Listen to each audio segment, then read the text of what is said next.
Watch out, Connor. Connor, watch out.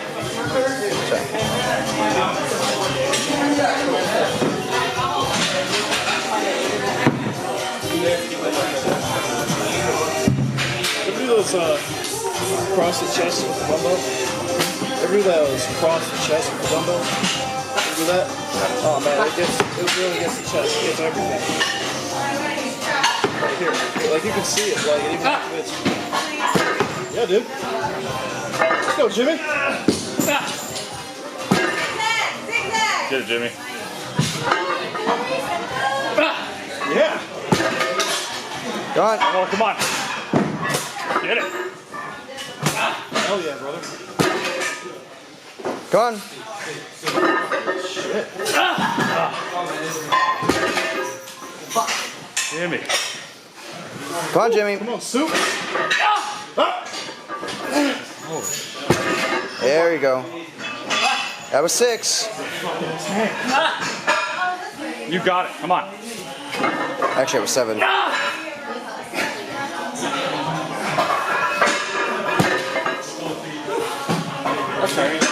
was so good. Hi everyone, I hope everyone is doing well. I wanted to talk a little bit about deadlifts and how they've been going and some adjustments that I think have been beneficial as of late. But before I get into talking about deadlifts, one thing, if you see me spinning around my chair like this, I do have a spinning chair so I can do random things like that, and I do lose focus so I do things like that. And I also ramble about the chair that I'm sitting in instead of staying on topic of the video. But besides that, the next video that I post, besides this one, because this will be my normal form focused video, I'll have one hopefully Thursday, most likely on Friday, of the Arnold, because I want to go through a bunch of those clips and make a compilation video and then make a video reviewing some of the supplements that I got while I was there. So there'll be 2 separate videos with that. So I have a ton of content backlogged with that, because I even have some videos that I recorded before, just kind of like rants about random things that I have yet to post with that. So I'm trying to be timely with my posts and not just post all of my content in a row, but make it relevant to the time period or the time frame that I'm posting it and all of that. But yeah, so I guess you kind of get a little video update before I get into this video with that. But back onto the original topic of this video, and that is deadlifts. One thing that I had struggled for a while with was speed off the floor. So that initial pull when you're breaking the bar or breaking the weights off the floor was for me a struggle with it, and one that took a second. I would be able to, as soon as the weight got off the ground, it would pop up pretty quick, but that initial little pull was rather difficult for me. So I've been adding in deficit deadlifts, which makes sense now. Why I never liked them before is because I wasn't good pulling off the floor, so naturally going to that extreme with a deficit, you're going to be worse and worse at those than you would at a normal pull off the floor, or even a block pull or something like that. But adding those in, I have been able to feel my quads more in the lift, which is a good thing, because you know any quad works good for me because my quads are a weak point as far as it goes for me. But I've also been feeling more explosive off the floor with the deficits, but that's a deficit, so it only means as much as it affects your actual deadlifts with that. But what I've been noticing with my actual pulling is, one, I'm getting a little bit more speed off the floor, but that isn't so much noticeable. But what I've noticed a big difference in the time that I've been doing deficits is how I'm able to, I'm trying to word this in a way that makes sense, but how I'm able to pop off the floor a little bit.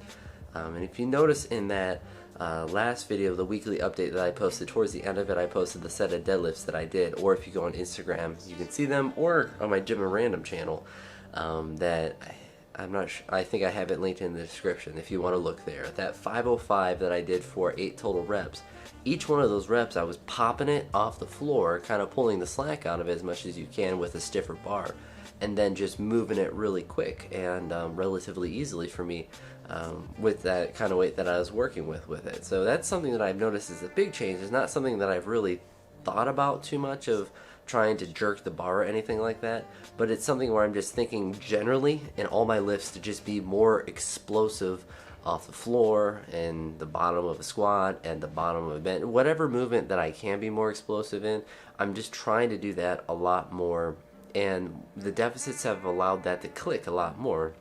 So it's not as if I've never thought about being explosive before, but it's just really clicking with the movement, and that has really helped me be able to pop that off the floor, and it helped me do that 505 for 8 total reps, and well, 7 in a row, and then 1 hook grip rep. But like it has really helped me with that initial pull, and once I get that initial pull pretty well, then the rest of it's not that difficult to do, because if my back rounds or anything, it's generally with that getting it off the ground, and then I have to fight through it the whole movement. So if I'm able to get anything out of that bottom portion of the movement and get it off the ground, and my back isn't rounded at all, then I'm generally just going to go right through it without any sort of sticking point or anything like that, which I think is a really good positive statement as far as what my deadlifts have been doing. But looking at my last set of deadlifts that I did with that 505 of 8, counting that 8th rep, because I did the one with hook grip and then took a second to put on the straps and then did 7 with that 8 total reps, it put me at a 625 deadlift, and I did that beltless those 8 reps, which that may not be 100% accurate because it's 8 reps, and as you get higher reps, the 1 rep max calculators become less and less accurate with that. But I find that exciting because that's well over 600, and that's essentially my goal for this meet coming up in June, is to hit some sort of deadlift over 600, to hit as close to 500 squat as I can, and then anything over 300 as far as bench goes. And I'm well on my way to hitting all of those totals, and hopefully get a little bit more than that. So I may have to adjust my goals as I get closer to that. But deadlifts in particular, I've been doing less of than I have in the past, but really focusing on my weaknesses when I do them. So I generally do them now twice a week when I'm in like my 3-week cycle with that, and I'm doing essentially all deficits. The only reason I did regular deadlifts when I was at the Arnold's is because I didn't find anything right away where I could do deficits easily, and I just was it was just the atmosphere, and not even like, oh, it's a great atmosphere. It was just, there was a lot of people, so I wanted just to get done with my lifting. And that's one of the negatives of being in a gym with lots of people that's really busy, is just I just want to get in and get out and not talk to anyone with that. And that made me rush through my deadlifts, or try to rush through them a lot more. And a couple of other adjustments that I've been trying with the deadlift movement itself is, I think because I've gotten wider since I started doing deadlifts, which I haven't noticed, but just like getting into that position is a little different. So my stance is a little bit wider. I do kind of play around with that, and I point my feet out ever so slightly with that, because before it was very just straight on with that, but I point them out ever so slightly because my knees naturally push out. That's nothing I ever really had to think about as far as deadlifts go, because they just do it with that. But with that being said, I kind of had to push my arms out a little bit to allow that sideways tracking of my knees to be able to do that without getting into that. So I'm still trying to find that sweet spot as far as where my hands need to be and where my feet need to be and all of that. And that's stuff that I play around with. And it also changes when I'm doing deficits. So my hands almost have to be a little bit wider when I do deficits, because you're going a bit lower to get to the bar. And so everything gets spread out a little bit more as far as my knees getting pushed out. That lower position pushes everything in different positions with it. So it's almost putting myself in a less advantageous position, and it allows me to get more benefits when I'm back on the floor in a better position as far as what my body's able to do with that. And I'll end on this note. Something interesting that I noticed when I first started doing deficits is that I did them with Olympic shoes, and that was out of pure laziness. I just didn't feel like putting on my flats, my chucks with those, but I did it with the Olympic shoes that I use to do squats and Olympic lifts and whatnot. But what I noticed is that when I went to the flats the next time I did the deficits, I used the same weights and about the same weights, but it was like 10 times harder from what I was using the weightlifting shoes. So my theory with that, and the theory of my friend that I work out with, is that the weightlifting shoes puts me in a bad position off the floor naturally, because your heels are up and that's not good for deadlifts. But in a deficit, it almost puts me in a better position. For whatever reason, it may allow me to get less dorsiflexion, or whatever it does, it allows me to get in a slightly better position, so the weight's actually a little bit easier if I'm working from a deficit with weightlifting shoes.